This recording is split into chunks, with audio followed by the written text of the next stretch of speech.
Hi friends, आज मैं पढ़ा नहीं कर रहा था, इसलिए मम्मी बोली चल बकरी चराने।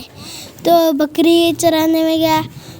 वहाँ उसका मालिक था, पर मैं थोड़ा उसके साथ खेल रहा था, तभी वहाँ उसका मालिक आ जाता है। मैंने उसको एक ठो बकरी पकड़ने का सोचा, तो वो भाग गया। तो मैं और भी बकरी थी, वहाँ बकरियों का भीड़ लगा था, और वहाँ मैंने देखा तो सारे आ गए।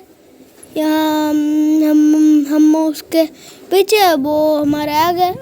वो जैसे ही जाते थे, हम यहाँ उसका मालिक आ गया, हमें को पकड़ने गए। उसका मालिक आ गया, मैं चुराने गया था। वहाँ तो उसका मालिक आ गया, मैं तो चला आया तो दौड़ के यहाँ तो